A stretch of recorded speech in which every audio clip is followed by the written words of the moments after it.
Welcome to Accessibility Features in the Workplace. It is our pleasure to introduce Kelly, Tim, and Chris. Before we get going, though, I do want to give a quick shout out to the PSAV guys in the back. If they can make me sound good, they can make anybody sound good. Awesome job, y'all. All right. Thank you. All right. So, just a quick note about our presenters. Kelly grew up quilting and riding a motorcycle, and one day she dreams to be able to quilt on a motorcycle. Chris, was it fifth grade? Tetherball champion. Yep. Tim is the reigning high school arm wrestling champion, both left and right hand divisions. So on that note, I will give it over to, I think, Kelly, Chris, and Tim. Have a good job, guys. Thank you. Thank you. Thanks, David. So as David has mentioned, my name is Kelly, and we have Tim and Chris here with us today. Each of us come from very different backgrounds and have challenges with very different limitations, but we are connected by our passion for Apple accessibility in the workplace.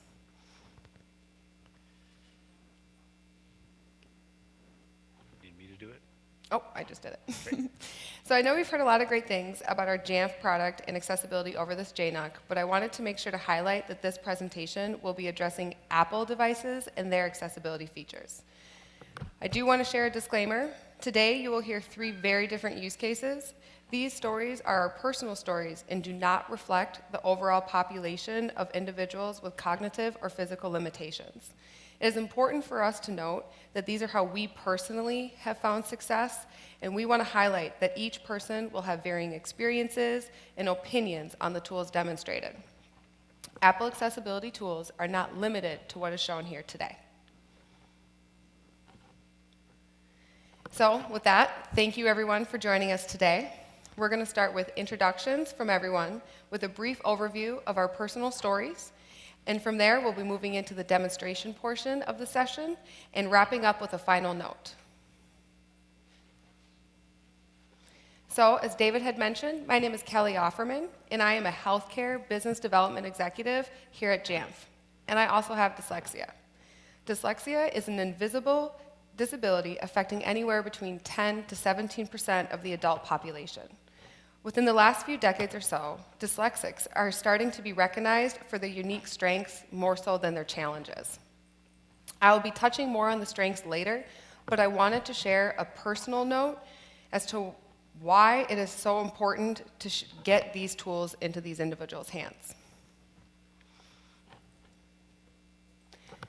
So dyslexia is a reading disorder and disorder of written expression, specifically relating to one's ability to decode using phonics.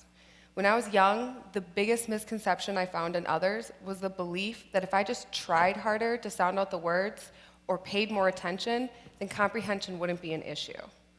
The misconceptions continued, even by having teachers and peers going so far as to relating my reading and writing ability as a direct reflection to my intelligence level. I vividly remember learning what the word atrocious meant in the 1st grade as it related to my spelling. This is also thanks to my strength of episodic memory, which we'll learn more about later. For as long as I can remember, I've always thought of myself as being different. I never really fit in, and I could never really put a place as to what was going on. And it wasn't until the 5th grade that I was officially diagnosed with a learning disability. So many things made sense, but now what? What would my educational and professional life look for me in the future? I found that every few years or so, or with major changes to my environment, like a role change or a job, I had to re-accept what my disability means for me. This was always very painful, humiliating, and usually a little, well, it was painful, humbling, and usually a little humiliating. And about a year ago or so, right around this time, that process looked very different for me. I finally decided to no longer hide my dyslexia. But why? Apple accessibility. They have given me the confidence in my professional career to be open about my challenges with reading and writing. Because of my learning disability, it does not reflect my intelligence, even if many teachers and peers have believed me to think this over the years. So with that, I'd like to welcome Tim Kilburn to the stage to share a few of his personal stories. All right. All right. Okay, my name is Tim Kilburn.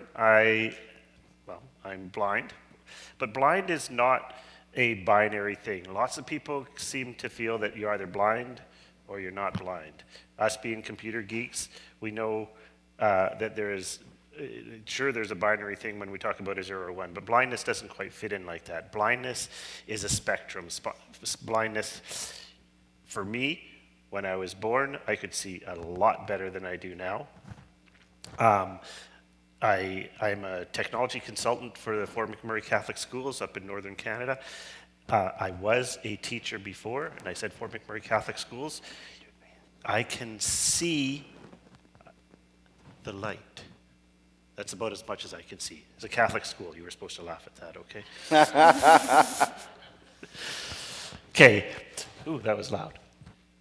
As a child, I said I could see a lot better. When my parents first figured out that I couldn't see properly because I kept crawling in, hitting my head on the coffee table and bawling my eyes out all the time. As I grew up, Kelly was saying that she didn't want to, she had to realize that she was a little bit different. I didn't want to be different. So I didn't actually admit I was blind, and I kept on doing things that that everyone else wanted to do. Did that move? Mm-hmm, it did. Okay. It's got me going down the zip line, does it? Yeah, you're looking pretty awesome, too. Yeah. So there's going to be some slides that I flip through here that just sort of show pictures of things that I like to do through my life. As I said, I didn't want to be different. So even as an adult, I like to do the things that my family does or my friends do. And so I was zip lining. I will go off. There's going to be pictures of me off in Maui going on these cliffs. There's going to be pictures of me and my leader dog doing things together. So what I'm trying to get at with most of that is throughout my life, there were challenges that I just either met head on or decided not to worry about and just did it anyway. When I was going through school as a blind person, a lot of my friends didn't figure I was blind because I could see, sort of. And when you're blind to the degree that I am or was, you use the sight that you have to do the best that you can. And people just don't realize until they throw a ball at you and you didn't see it coming and it wallops you in the face. I did get a hockey stick in the mouth and lost some teeth, but that's the Canadian thing you have to do whether you're blind or not is to play hockey, right? Okay, so when I got into elementary school was a bit of a challenge, not too bad, get to junior high, and the teachers in junior high said, I don't think this guy's going to be able to handle it, so we're going to have to figure something out. I met the challenge, I showed them that it didn't matter. Okay, again, go to high school, and the teachers say, I don't think he's going to be able to handle it. We're going to have to maybe have him do a partial load, and then we'll see if he can handle it. And I met the challenge and just did it in the 3 years, just like any other student. When I go to university, I did slow down a little bit, not in the partying aspect, just in the schooling part of it. And as a university student, I did take my 4-year degree in 5 years, and it came out with a Bachelor of Education as a teacher of math and computer science. And when I went to leave that, the Dean of Education was thinking, oh, I think he's going to have to teach in a special education classroom. I was thinking, why would you want me to teach in a special education? I'm not going to be able to see or help some of those kids do what they do. If there's a student that's deaf, I'm not going to be able to work so well that you get two of those. You get a person that's blind and deaf, and it's not going to work very well together, okay? So I taught in a regular classroom. I taught in a regular classroom for 25 years before I moved, and I was teaching math and computer science and as well managing Macintosh computers and the networks before there was things like Jamf.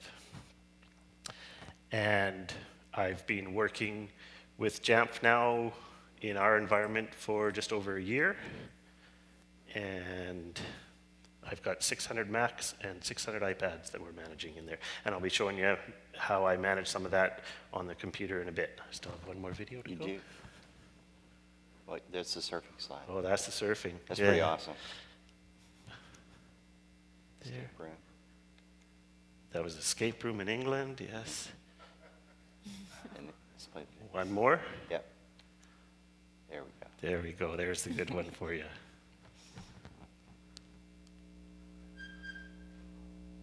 Should have been It's playing. no sound, but that's okay. I did last the 8 seconds.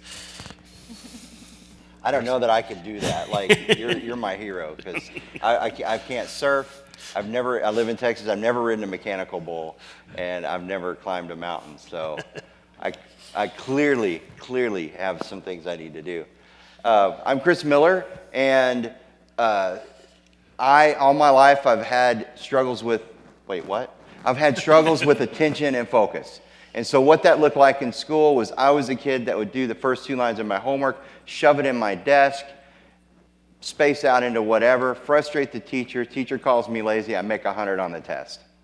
My whole life. So it was a character defect. I was never particularly hyperactive. I'm a non-athletic ectomorph. So I like to take it easy. I like to eat.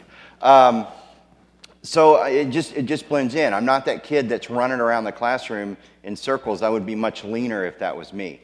And there's been some times in my life where those aspects about me have been helpful. I've spent times where I worked in an emergency room, and I found that work to be calming.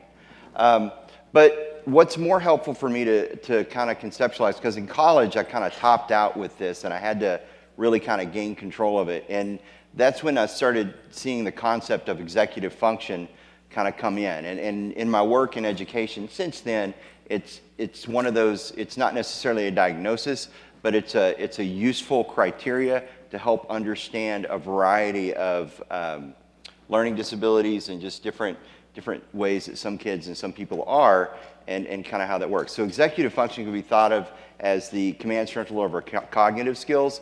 Those are the skills that help you get things done, plan and organized, not procrastinate, inhibit so you don't do that impulsive thing, and I am the guy that does that impulsive thing.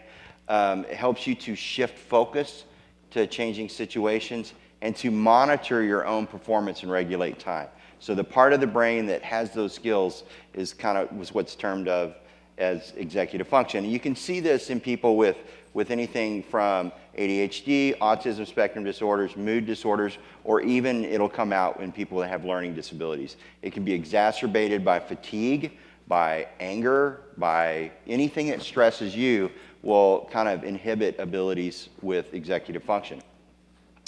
6 main cognitive areas: activation, focus, maintaining effort, regulating emotions, even memory, what you attend to, what gets encoded in your brain and activated comes into play here, and then of course monitoring action and physical activity.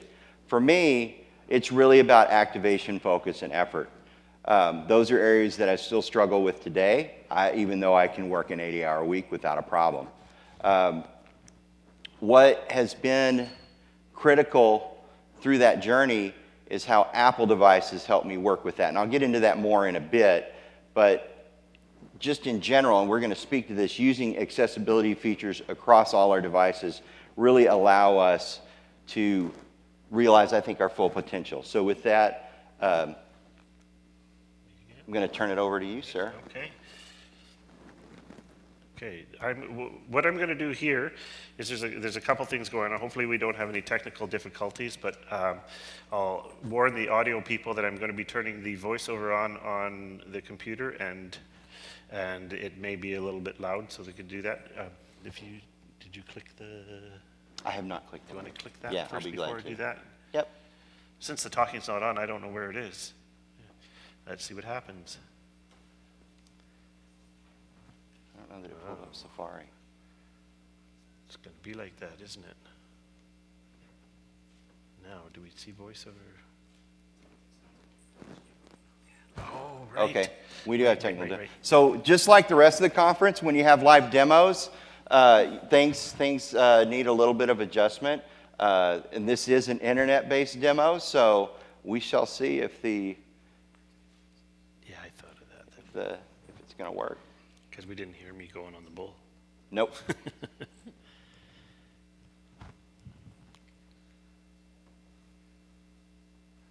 So while you're setting that up, just to speak to accessibility in general, one of the things that we want to do with this is not only, in presenting our personal stories, is just to raise awareness about the 60 importance. value indicator. Right. Revert button. Edit. Confirm button. Slide. Layout area. Keynote. Untitled. Outline row. Want me to turn the Slide talking nav. off Edit for a text. Array. Play button. Show navigator button. Keynote has new window. Slide 21. https://fmcschools.jamfcloud.com. There we go. That's the URL. That's the URL. Yeah, do we need to click it and open Safari? Or? Let's see if it'll do that. Show navigator button. 150056. Help button. All right, I'll just do it this way. Doc. Safari. Keynote. Untyped. JNUC 2019 accessibility. Boom. Okay, did you want to finish what you were saying? Yeah, no, I'm pretty good watching you, sir. Yeah. Okay, so I mentioned a lot of things when I was initially talking about the things that I try and do, but I did neglect, for whatever reason, to mention about You are not connected to the internet. I'm not connected to the internet. Yeah, we'll jump in there. So like I Favorite was star. saying, Status menu. Turn Wi-Fi on. Safari. Fail to open page. Window. You are not connected to the internet. Do you want me to Fail to open page. turn off the talking for a minute? Okay, Jamf Pro login X. Admin. Voiceover off. there you go. okay, are we on the internet good now? I think you're good, sir.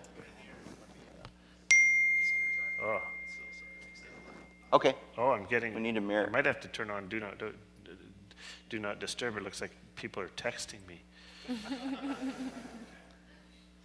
You'll see my wife's message saying, "Do this or do that," or "Why aren't?" Okay, we'll try this again. Voiceover on Keynote. JNUC 2019 accessibility in workplace. Window. Edit text insertion at end of text. Session start. Doc. Safari. Safari. Jamf Pro Dashboard Star. Window. Jamf Pro Dashboard Star has keyboard focus. Let's see what we do here. Sidebar button. Go back menu button. Okay, so I am going to do something nasty to you too, and I'm going to go like Screen curtain on. that. Can you see what's on my screen? Not at all. Perfect. Okay, so now you know what it feels like. Okay, Button. Link. Visited link. Visited link. Users. Visited link. say I'll go Jamf Pro into- Dashboard. Let's just do a thing within Jamf Pro here. I just went to computers. New tab. Jamf Pro Dashboard Star. New teachers menu button. New tab. Search. Computers. Pop-up button. Search button. Visited link. New. Let's see what we do. Jamf Pro. Now we'll go to the computers tab. Button. Search. Edit tab. Search. Visited link. New. Search. Visited link. Visited link. Management settings. Visited link. Prestige enrollments. Let's just see. What should I do? What would you like me to do in Jamf? Would you like me to? I'll create a policy. Visited link. Restricted software. Visited link. Configuration profile. Visited link. Policies. There's Press. policies. Visited link. Policies. 1. Table. 5 columns. Active. General. Button. Button. Row 3 column. Button. Row 4. Button. Space. Remove doc items. Space. Set basic stuff. Space. Set up voc ed doc. Link. Row 7 column 2. And you say that's talking very Out of fast, table. so you can't understand what the heck it's saying, but that's because I get used to that sort of thing, and I can understand exactly what it's saying. Dimmed button. 1. Show. 500. Show. Pop button. Edit text filter I policies. don't Group. want you to see all 107 policies I have here right now, so I'll just Policies. create a new one. Required. Edit text. Blank. So we'll create a policy that, let's say, we'll just say inventory. Enabled. Check. It's Check none. enabled. Start up when a computer starts up. Log in when you log out when you network state change when enrollment complete and meet recurring check-in at the recurring check-in at the recurring check-in frequency configured in Jamf Pro. Checkbox. I did a recurring check-in. Item chooser menu. Link. Scope. Link. Scope. Press link. Scope. Scope, and what should we do? We'll go Link. Link. User interaction. Specific computers. Specific users. Link. Add. Press link. Add. 1. 500 if. Computer groups. Click computer groups. Clickable. No notifications available. 1. 35 of 30. Escape button. 1. 35 of 35. Edit policy star. Okay, and actually, I will be nice here and let you see what I'm doing now. Screen curtained off. There you go. And I got myself into Table. computer 2 groups. columns. Add. Holy Trinity staff. Add. Row 2 column. Add. Holy Trinity staff. St. K. Terry staff. Row 4. Add. Press. There we go. Add. Button. And I will save that. All managed clients. Row 2 column 1. Your session will expire in 1800 frame 0. And then I will done that. 1. 105.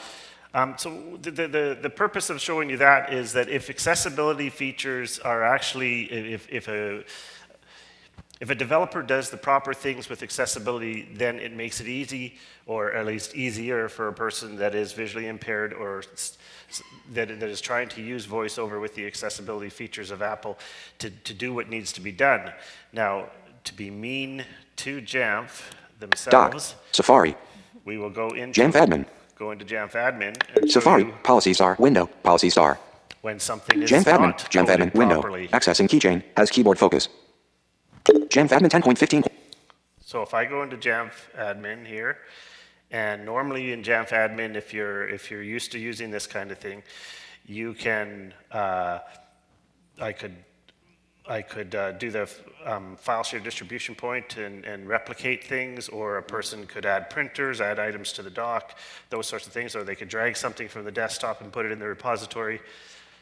But watch what happens here. Vertical scroll bar. Toolbar. I have the toolbar, Vertical scroll bar. I have a vertical scroll bar, Vertical scroll bar. another vertical scroll bar, Vertical scroll bar. another one. Configurations. Packages. Scripts. Printers. Dock items. Directory bindings.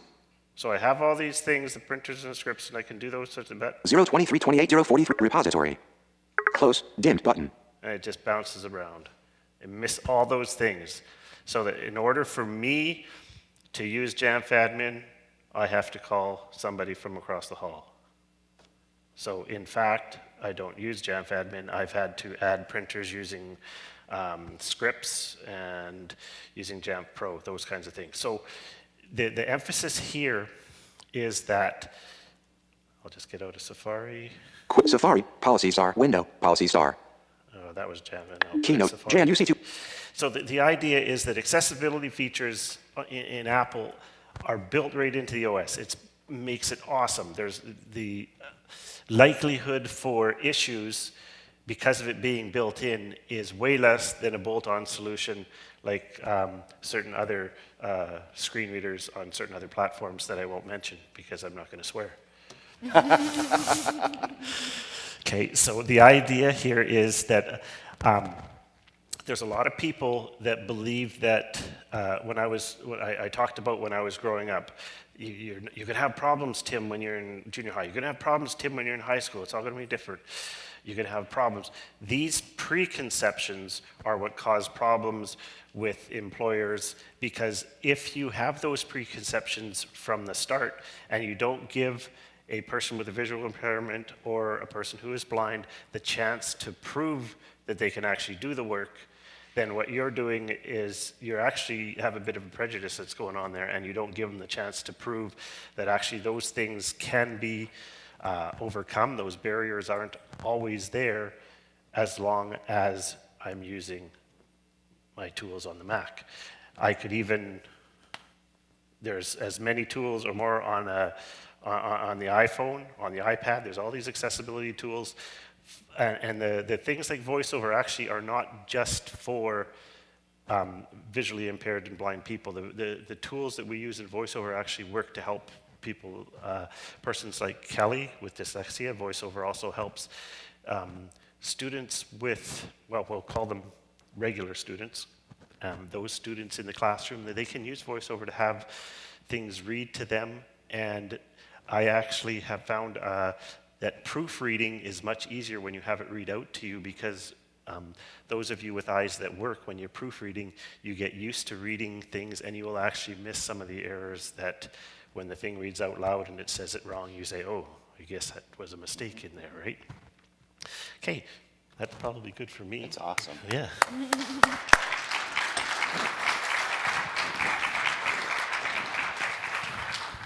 I get to follow that. It's incredible. I'm gonna. Accessibility. Slide. Layout can area. you, Right, turn the talking back I on. need you. Yeah, yeah. I We need can't do experts that. for that. Oh, yes, you could. It's Command and VoiceOver off. triple space, triple thing of the fingerprint. Awesome. Awesome. Thank you, sir.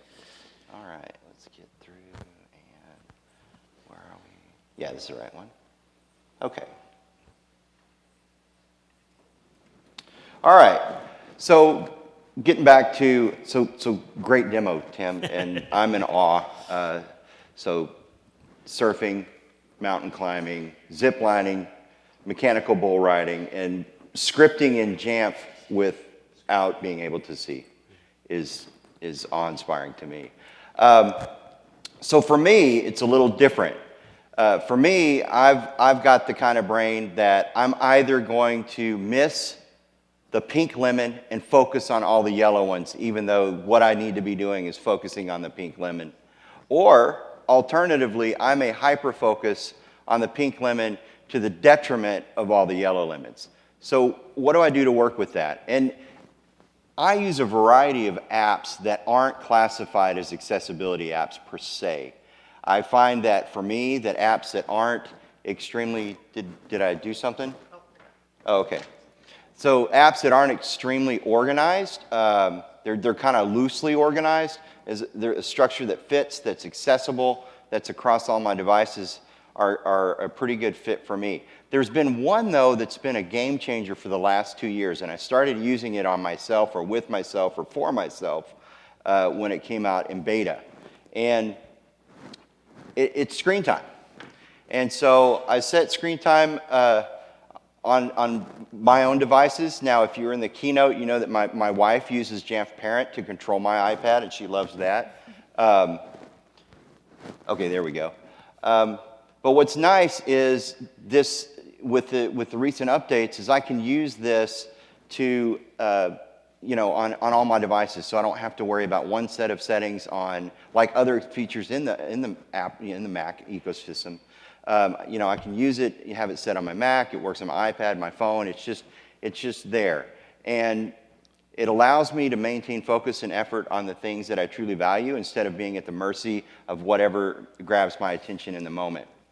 So if you've not explored screen time, it is actually talked about on Apple's accessibility page, though not called out explicitly as an accessibility app or feature. But you can get reports on usage, notifications, and pickups. I will give a shout out to fine-tuning notifications. I think I noticed I spend a lot of time looking at my watch repeatedly. I schedule downtime and app limits, but I can also choose apps that are always allowed. I can review content filters and privacy settings, but for me, the magic really comes when I let it bake for a little bit, and then I drill into the app usage report and set app limits on things which don't align with my goals and values. Got a video. So what I'm doing here is I'm looking at actual specific websites. And some websites I may spend a lot of time on, but they don't really align with the values that are important to me. So I can say, maybe I'll give this one 5 minutes. And I can set that. But there may be another website that's more valuable to me. Maybe I do need to spend more time on that. So I'll set an app limit on that gives me more time. Now, unlike when you do this for yourself, it's different than when you put limits on like your child's device. Because when I reach my app limit, so when I spend eight hours on Rich's website, which is a good 8 hours, you've probably worked really hard if you've done it and gotten some great information, I get this pop-up. But I can ignore that limit. And so it's just that enough of a pause or a break to let me kind of think about, is this what I want to be doing right now? The other thing that's really cool is I can set custom limits on social, for me, social media apps. It's a rabbit hole that if I actually get on there and I start reading everybody's political comments, then I'm just going to my attention's just going to spin out and I'll be on there all day. So I may limit myself to 1 hour on the weekends and 30 minutes during the week. Or probably healthier, 5 minutes during the week and 10 minutes on the weekend. I don't know. The same is true when I look at downtime. I can fine-tune my downtime so that I'm not picking up my iPad in the middle of the night. And I get better sleep when I do that. My wife gets better sleep, and I'm actually able to maintain focus and control through the day if I schedule downtime for myself. And so that's kind of been my little hack, and I've really enjoyed it. So with that, I'm going to turn it over to Kelly. Well, thank you, Chris. Definitely need to set some of those limitations myself when I get back.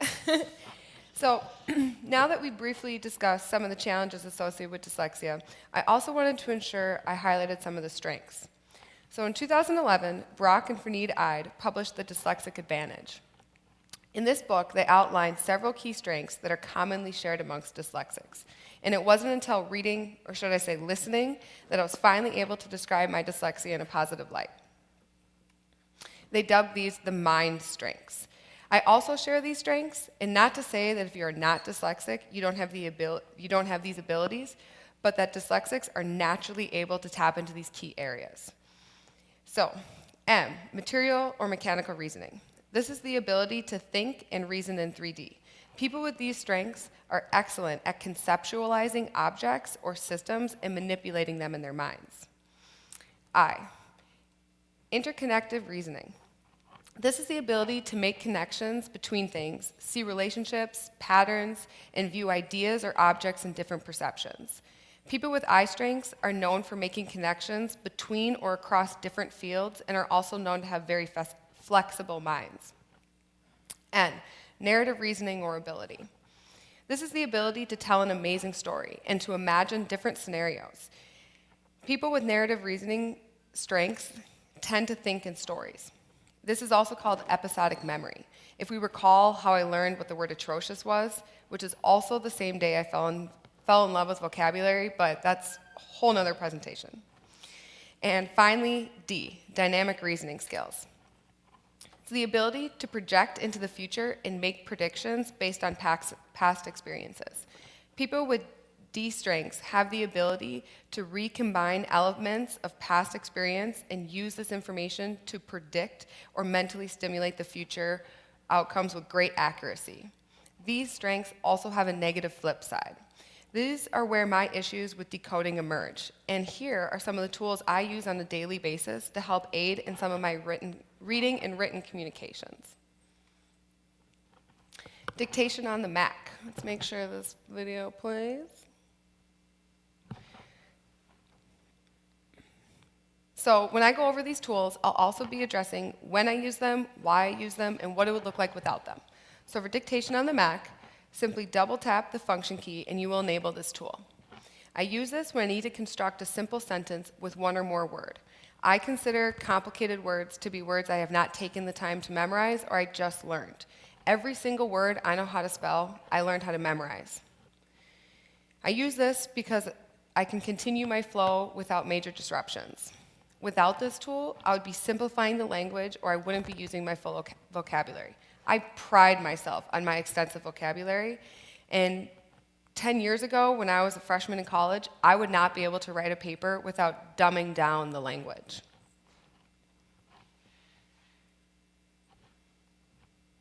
I also use an iPad Pro with a pencil.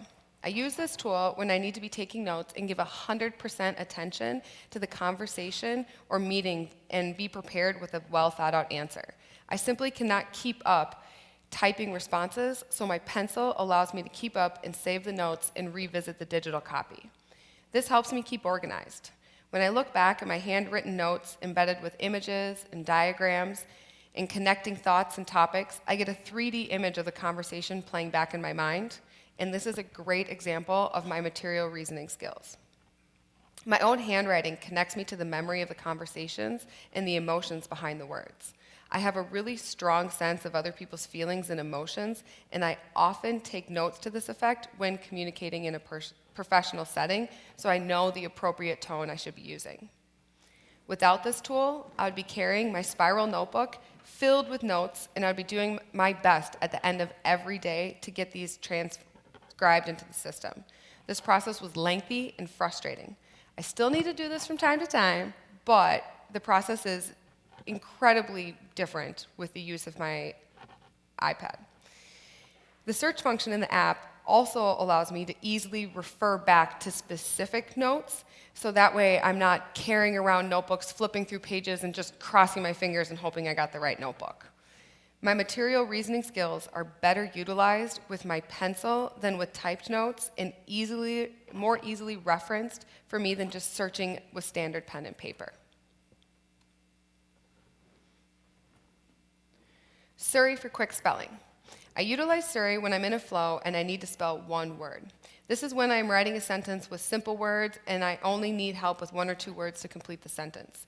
I use Surrey this way because it is faster than the dictation function. It does take a minute to enable dictation, which is super frustrating when you're in the middle of a sentence and you just need to spell 1 word. Similarly to dictation, I would simplify the language, and if I really wanted to use a word and could not get the word close enough for spell check to pick up, I would turn to a peer, friend, or family member to spell the word, or I would be silently struggling and just gave up and switched to a word that I felt like didn't fit what I was trying to say, but I knew how to spell. I am simply more independent now that I can use Surrey as my little spelling partner. Text to speech.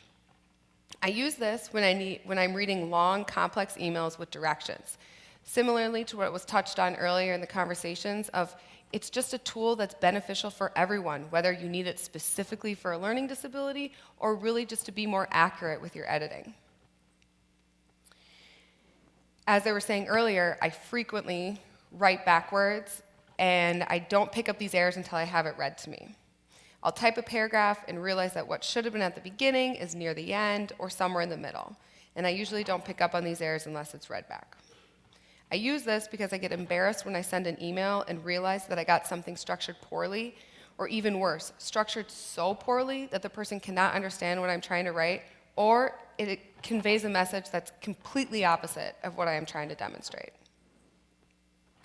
Without this tool, I'd be rereading everything out loud to myself, and I hate doing this in public, and I often find that I read what I want it to say rather than what is written. This video demonstrates how to enable text-to-speech. It is important to demonstrate how to enable this function. Is it playing? Aha.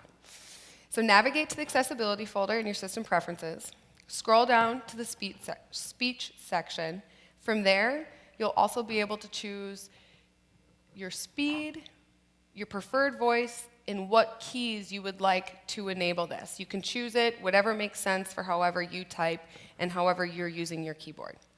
I always like to highlight this, or you might be stuck copying and pasting everything until another dyslexic teaches you how to enable this function.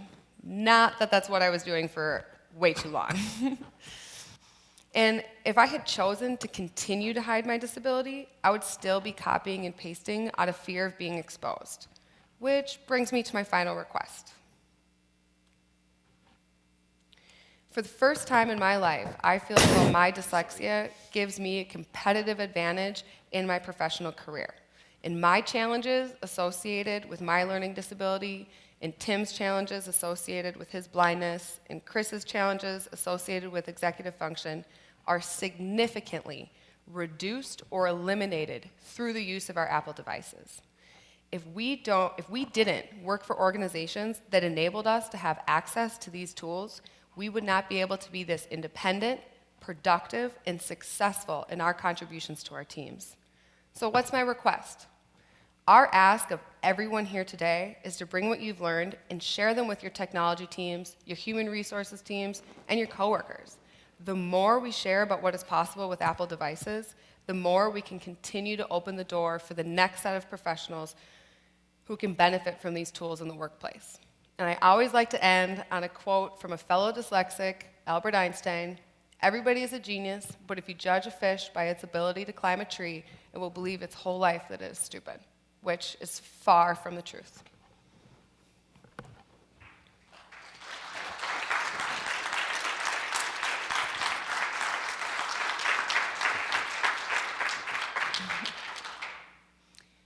I think If people have any questions of any of us,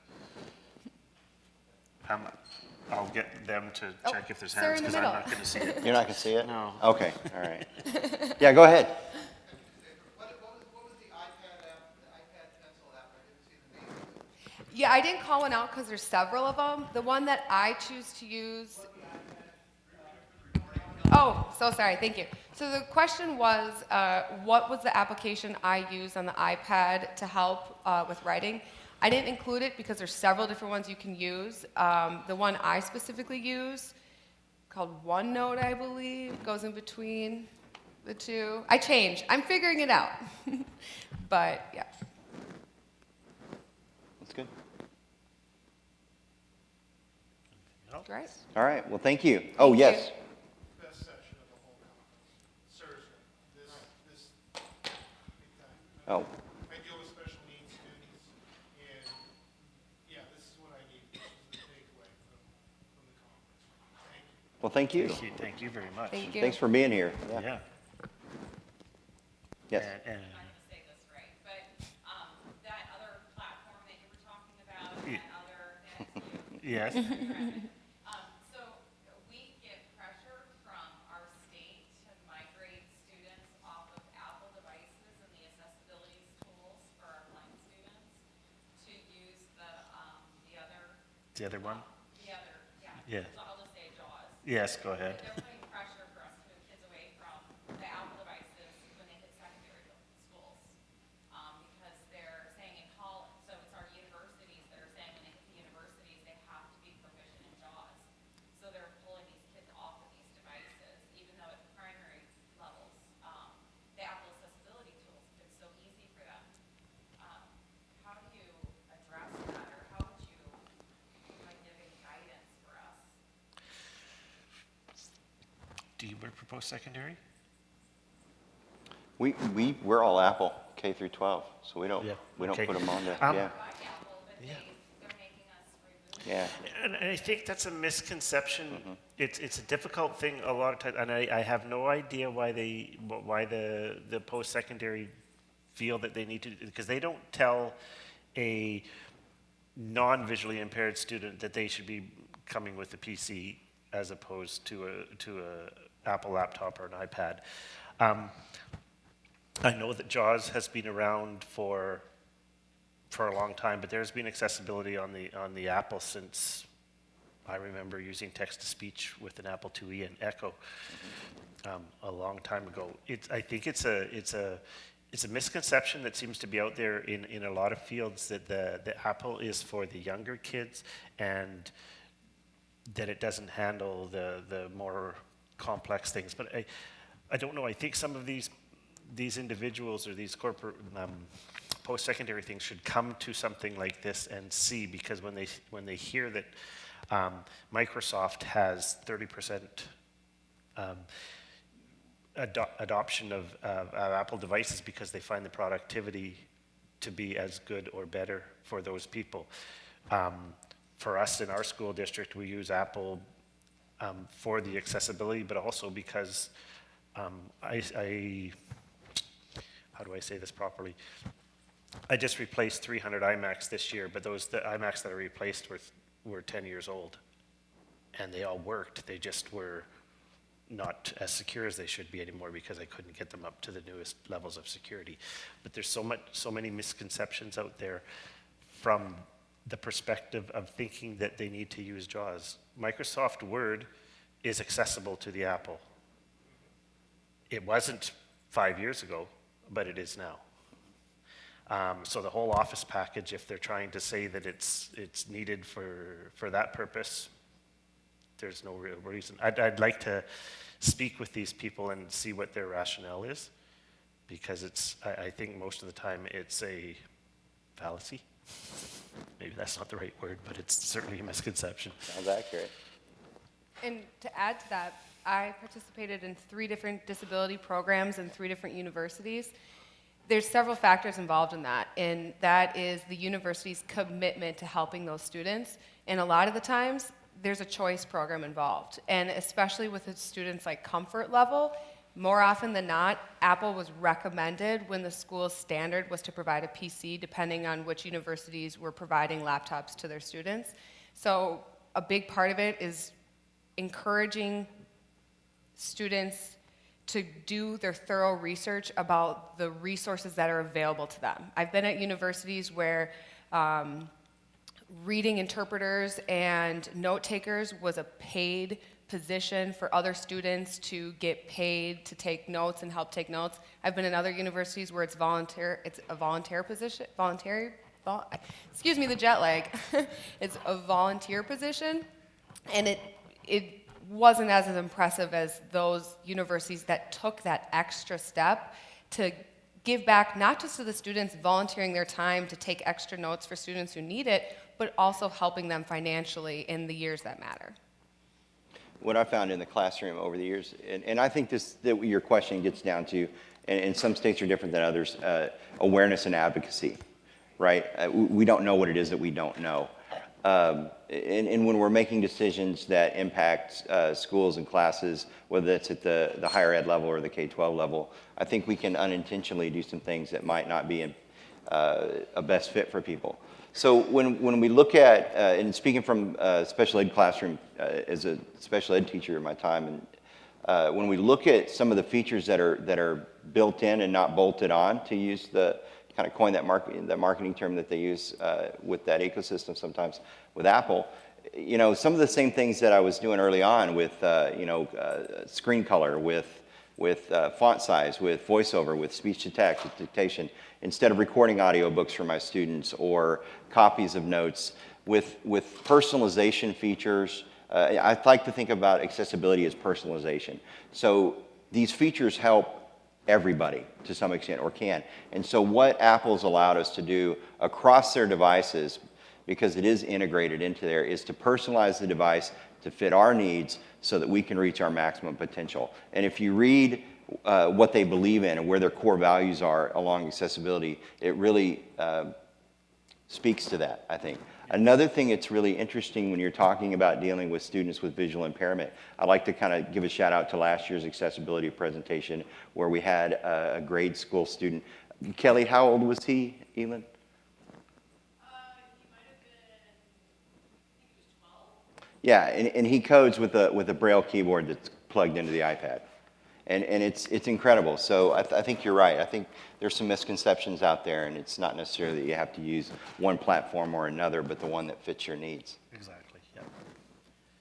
But as we were saying, it's convincing the higher-ups that are, higher-ups in the sense of higher education in your post-secondary that is trying to dictate what K-12, I have that fight with other realms with respect to the skilled trades and things too. So We do have some higher folks out here today watching this presentation. So, and sort of what Chris was saying there too, one thing that I'd like to emphasize is I pulled out my iPhone when I was saying that there's things that I can do with my iPhone. I can use the Seeing AI app to quickly scan a document. I can copy it and then it'll paste into my Mac, do the work there, or I can put it over to the iPad. The ecosystem, when you have it all together, that's the bonus that I find with the Apple thing, because if I have multiple devices, it's so easy to put everything, all the features together, and it just goes between them seamlessly is the word that Apple likes to use. Yeah. It just works. Yeah. Most of the time, yeah. Go ahead. Oh, the app it's called Seeing AI. It's a Microsoft product. It's free. It's available on iPad and iPhone. It's actually, AI stands for artificial intelligence, and it's got different channels in it. You can use it to, I could point my camera at a business card, and it's called, that channel's called short text, and it'll read it. What's on that business card, it just does the OCR. It'll do the same with a document. I could point my camera out here and I could, on the scene preview, I could have it take a picture and it would tell me it's a crowd of people all smiling or whatever. I can point it at a person and it will say that it's a 30-year-old lady with glasses and blonde hair. And that's great if she's 35. It's not great if she's 20. It's not perfect, but they're working on it. So, and there's other things too. Like I can use it. I can point it at my shirt, and it'll tell me what color my shirt is. There's a whole bunch of channels, and it's being that it's an app and it's actually handled. The processing of the stuff is sort of handled both in the phone and in Microsoft on Microsoft servers. Everything is sort of updated as it goes. So it gets better and better. I might need that to get dressed in the morning. My wife would say I need that very badly. So. Well, and Yes. can you, Sorry, go ahead. just really quick. First of all, thank you three very much. I tag on that guy. This is great. I hope this isn't the last time you get up and talk about this stuff. It's been awesome. And then for you, I'm an assistive technology in K-12 back in Kansas City. I had to break down a lot of barriers to get through because people were telling me I had to use JAWS. These kids needed JAWS.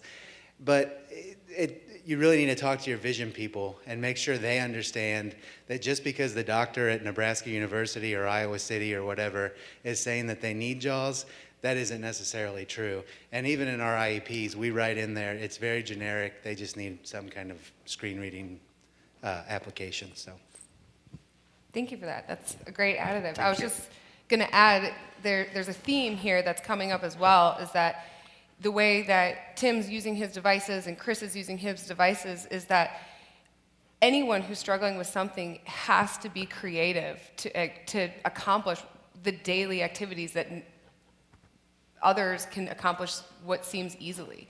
So a great differentiator is that we have to be more creative and we can solve problems differently than, say, others because we're forced to. And I think that is a great benefit. It's an asset. Yeah. Really appreciate everyone coming out. Yeah. We got one more. Chris. Sorry, Chris. So, Chris, I know you're from a school district. What do you do to get your accessibility teachers up and current with accessibility features available for the kids? Nothing. They're amazing. They're They're current. So so I'm the technology director. I'm also probably the chief client platform dude for the Apple stuff. And I think I like that title better too. Apple dude and 5th grade tetherball champion. But I work hand in hand with them. I just before I came here, the Friday before I came to JNUC, I spent 4 hours with a behavioral sports specialist kind of tuning the devices to meet her students' needs. I constantly work with my assistive tech department. They have access to and controls in Jamf. They have their own location and Apple School Manager. They manage their devices. They scope policies. We work hand in hand. We recently worked to migrate them off of VPP. They're very plugged in. They're very knowledgeable. And partnering with them, and I have a special ed teaching background, so I get it as well. And so partnering with them and seeing what's possible is very helpful. The other thing that's helpful for me is when they are not too prescriptive in the IEP, so they write what the need is, kind of like I think somebody mentioned it earlier. If you don't spell out the exact technology, it gives us some latitude to explore what's the right fit for the student. There may be some situations where that doesn't make sense, but it's been, that kind of approach has been helpful. So I consider that to be a partnership, and we're really tight.